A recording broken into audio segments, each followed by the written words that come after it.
Hey everyone, welcome to my latest episode of On the Ball with Rob Emery, where we chat all things mindset, mental health, and share some practical tips you can apply to have and maintain a positive and healthy mindset. Today we have Jason on the show, and I'm going to hand over to him to introduce himself, and then we'll take it from there. Over to you, Jason. Hi, Rob. Thanks so How much are for you? having me on the podcast. My pleasure. Hi, everyone. I'm Jay, and I'm a music producer, audio engineer, and accessibility consultant. I'm visually impaired. So if I tell you a bit about myself, I'm from Trinidad in the Caribbean, where I ran a commercial recording studio for many years. And then in 2019, I moved out here to the UK to do MA in popular music and music business. And I did that, and I was successful. I graduated from my MA, and then I started a PhD here at Kingston University. So that's how I happen to be living here in the UK. Apart from that, as I said before, I'm a music producer. So I have a really nice recording studio here with a lot of accessible equipment. So I produce, artists here in Sheffield where I am. And as an accessibility consultant, I collaborate with manufacturers of music hardware and software to make them accessible to visually impaired musicians and producers like myself. So I work with them to make their equipment talk through screen reading technology. Screen readers are programs that speak everything that you see as sighted people on your computer screen. It speaks it out to us, so we are able to navigate, and we have speech output for everything we do on our computers, everything that you see. So on Macintosh computers, it's a program called VoiceOver, and on Windows, it's a program called JAWS for Windows.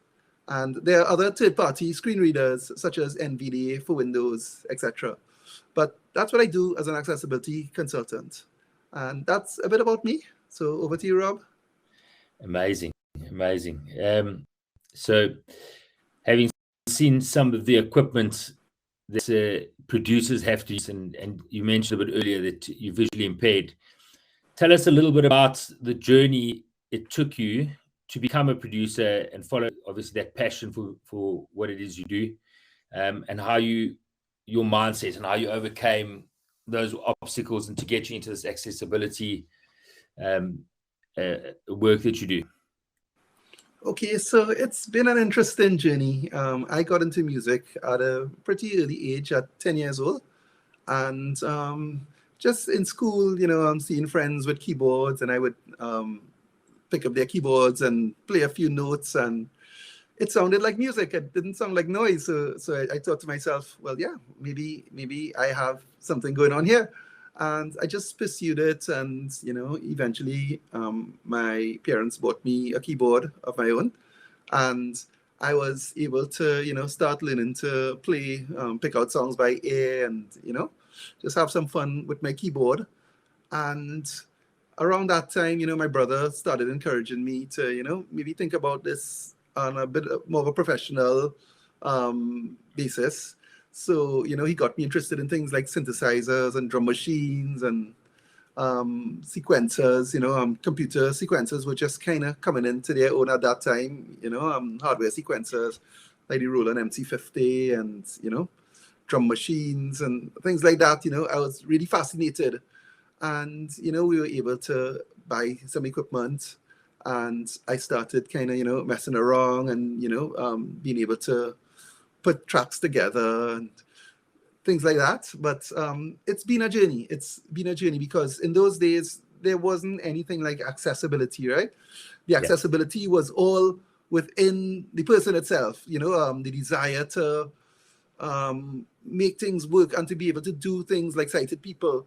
So, for example, to navigate a piece of equipment, you would kind of get sighted assistants to learn the layout of the hardware and kind of learn how the software works, learn the screens, etc. What would come up on screens, what button pushes you needed to get certain things done.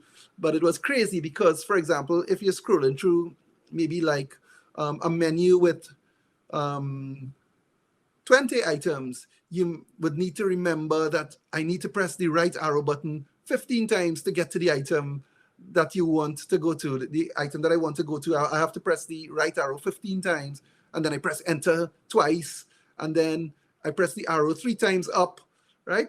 It was crazy, right? But through determination, I did it, and I know other visually impaired people did it as well.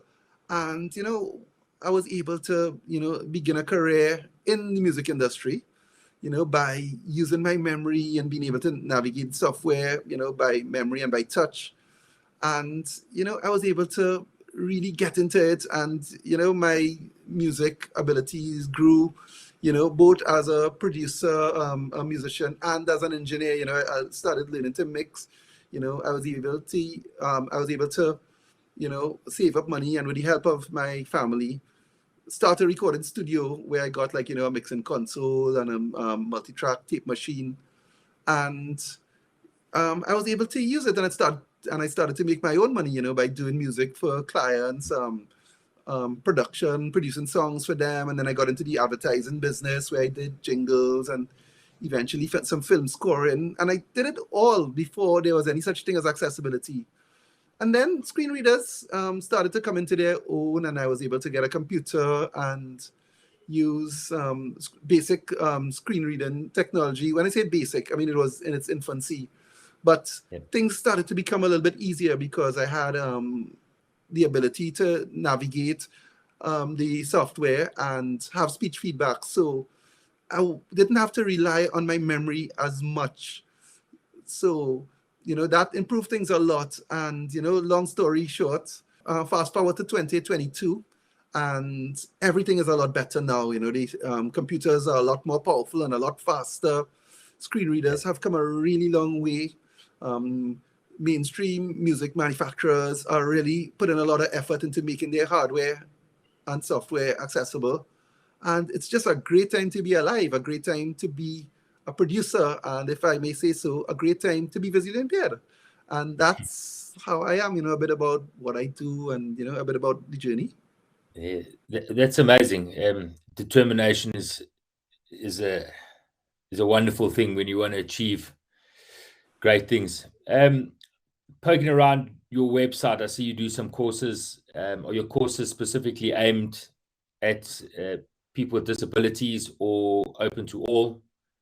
It's open to all. I teach sighted people, and I also teach people, visually impaired people, as well as people with other disabilities. But yeah, it's kind of open for all. What works a lot for me is I have the ability to explain things to visually impaired people, in a way that they could understand it, because I can, fortunately, I'm able to operate kind of like a sighted person because I work with a lot of sighted people, and I know how they think, and I am a bit of a translator, if you want to call it that. I can translate this into language that visually impaired people who may not have the experience that I have can understand. So for example, if somebody says, click here, I might be able to say, navigate with your screen reader to this button and press the enter key, kind of things. I'm able to describe things and explain things in a way that visually impaired people can understand them. I love it. Like a translator, that's that's pretty Yeah. cool. So I guess it's were there ever times that you really struggled and thought this is really hard and maybe I should be looking at doing something else? Yes, definitely. I never thought that I should be doing something else because I love the music industry, right? Yeah. I love everything about it. But yes, there were times when things seemed like a struggle, and how would I find a workaround for this? Sometimes the struggle was not the technology. The struggle were people. The struggle was people, actually. So, for example, if I go to a film director and say I'm going to score your next film, they're going to be apprehensive because I'm blind. How am I going to see the film, right? But I found workarounds around it, and I've actually won awards for film scoring. But sometimes, you would go to people, and some people may be a little bit ignorant. Some people may just not know better. And, you always have to balance, okay, this person doesn't know better. I can't get upset because I guess it's only fair that they would have questions, etc. but it could be frustrating, especially when I know that, yeah, I can go and do this job easily, you know. So sometimes it was the people, sometimes, you know, in convincing people to make their technology, their hardware and software accessible. Some people would be more open than others. Some people would tell you that it's not in their roadmap right now, and you know, but that's improving rapidly. You know, people are thinking a lot more positive now and committing a lot easier than they were before, you know, to make their products accessible. But yeah, these were the kind of challenges that I face and sometimes still face them, but you know, a lot less now. And you know, I've learned to work with them. I've learned to inspire people to, you know, to want to make their technology accessible. You know, I think I've proven myself, you know, having worked in so many areas of the industry. I've basically proven myself, and it's a lot better now. But from time to time, yes, you do go through challenges and you have to work around them. Like in any other job, not every day is a fantastic day or a particularly bright day, you know, but that goes for everyone, whether you're differently abled or not. Yeah. Absolutely. Everyone has their own way, and those with different abilities find a way to communicate and do whatever they need to do. I mean, I know. Yeah. It's exactly as you say. You know, you just do what you need to do. It is. And do it with a smile, basically, and that gets you through. It does. I was saying my triplets have profound cerebral palsy and they can't speak, but we sure know what they want, and they're pretty clear and able to tell us how we get to what they want. So yeah, and you understand their emotions and everything, and you know how to work with them. Yeah, which is good. And it's just been I suppose it's been exposed to a little bit more. Would probably for more people would make a massive difference.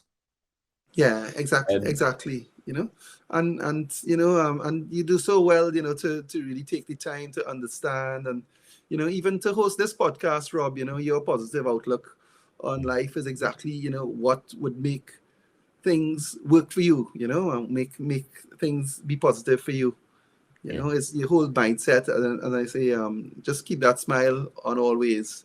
You know, sometimes it's harder than others too, but you gotta keep smiling, you know. And when you smile, everybody would smile with you and work with you. Yeah, it's I suppose the definition of positivity is an optimistic mindset. So I guess it's knowing that better things will come eventually when things aren't going your way. But it's for sure. Yeah. Mm-hmm. It's how you react to certain situations. Yeah. And all that kind of stuff. I mean, being a parent of triplets with profound cerebral palsy, where you need to do everything for them. You know, the day I found out, I think there was a second where I wanted to fall apart, but I had to decide in that moment that for the kids, it's more important for my family that, you know, we stay strong and positive and we work our way from there. Yeah. And funny enough, I think it's healthy, you know, like on days that you want to fall apart, you know, it's okay to fall apart for a day, you know, because it just makes you strong, and tomorrow you're going to be a lot better. You know, if you fall apart today, that's only natural, you're only human, but tomorrow, you know, you're going to be a lot stronger for it and for your family as well. So I think it's actually healthy, and it's okay to have a bad day sometimes, you know. And I mean, when you have any bad day, I mean, I guess you don't want to hear these things, and you know, but the nice thing about a bad day is that tomorrow is going to be a brighter one. Well, yeah, it can only get better if it's going badly, is the way I like to look at it. Yeah, but, and you come out a better person, a stronger person for it. Yeah, and I think sometimes it's not a bad day; it's a bad moment that we're allowed to become a bad day. And I suppose that's why I like to use gratitude as a grounding tool for myself. If I'm feeling a bit down or things aren't going my way, I just remember the things that I can be thankful for, and puts a little smile on my face, brings me back to the present, and then we sort of crack on. We're on the same page there, Rob. I think exactly the same way. Yeah, that's what I was going to ask. So I know the challenges you would probably face more with people not understanding. You've still got to be positive and smiling and energetic and trying to get through and across to them, and showing them, look, there are obstacles. There'll always be obstacles, whether I'm visually impaired or not, but I am capable of doing this job. Yeah. Sometimes it's a little tiring keeping that smile up as well, because I mean, when I say I smile with sincerity. It's not that I'm like forcing a smile or anything like that. I love people. I love working with people. I love collaborating. You know, but sometimes it gets a little bit tiring.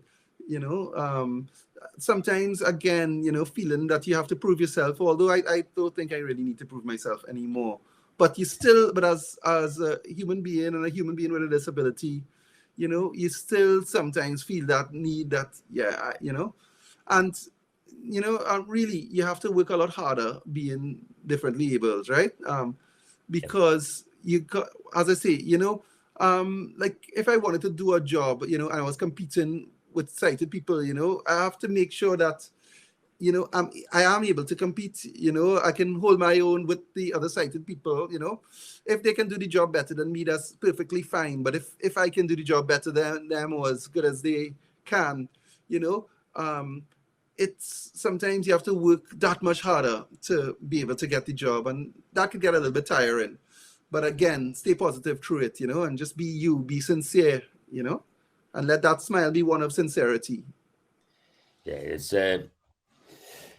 I guess people can also tell when you're sort of just smiling for the sake of smiling, Yeah. and Oh, if yes, you 100%. And and if even, you and I'll tell you something, even as a blind person, I can tell if someone's smile is sincere or not, because, a smile has that power to, convey, emotion. And, you can feel a smile, you don't necessarily need to see it. You can feel it. So, yeah. that being said, I try to always be sincere in everything I do. Well, that's it. The funny thing is, I don't know where I heard it, but they said when you answer the phone, you must smile because the other Yep. person can hear it. Yeah. Oh, yeah. That's a fantastic thing. Actually, that's Yeah. never heard that before, but it's really profound, and it's amazing and very true. Yes. So I try and always have a cheery disposition when I answer the phone. Um, Yeah. and sometimes you catch the person on the other side who's having a bad day and they tend to go, "Thank you very much. The way you answered the phone just gave a little smile to me," and Yeah. that's making a difference in someone's life. Yeah. If you can help somebody or do something for somebody every day, I think that's the key to living a good life. Mhm. Actually, So Yeah. tell us some of the highlights you've had, whether it be music or movies in your production career. Okay. Okay. Highlights. There've been lots actually. I have won several awards, in the advertising industry. I've won some awards at film festivals, for music scores. What else? There's so many. What else? Highlights in my life, achieving my master's. I've what else? Okay, there's so many. You put me on the spot here. I did, I When did. you go, when you go to think about it, and your brain just kind of freezes up. But Guys, yeah, what else has been highlights in my life? My family, of course, I guess is the number one highlight. My wife and my children. Being yeah, able to get married and having the ability to take care of my family. That's definitely a highlight in my life. What else? Working with the manufacturers and seeing equipment that I worked on, to develop software, become accessible. Those are always highlights. Being able to see equipment become accessible. Things that I've worked on. That's definitely highlights in my life. Yeah, just to name a few. Yeah, as I say, we didn't prepare this. We didn't prepare no, this podcast ahead of time, and that's no. actually cool about it. But it just means that when you ask something, I have to think of it. Yeah, It was off the cuff. I just thought, yeah. like, I I like love this that kind of stuff. one where you said seeing your equipment that you help work, making a difference to other people, which leads nicely, I suppose, into my next question is, what advice would you have for someone who would be following sort of in your footsteps? I suppose whether sighted or visually impaired, um, Okay, that wants to be a and music producer. I'll start with exactly kind of what seems to be the theme of this conversation. Keep that smile up. Approach everything you do with a smile. don't give up. Don't take no for an answer. Definitely not. You know, there's always a way to do it. There's always a way to achieve what you want to. Definitely don't take no for an answer, even if it seems the easier thing to do, or you just want to throw in the towel. That extra push would most likely be the difference between you getting through and getting exactly what you want, or not getting what you want. Again, be cool about it. Talking to disabled people now, inspire rather than demand, right? This is a big one.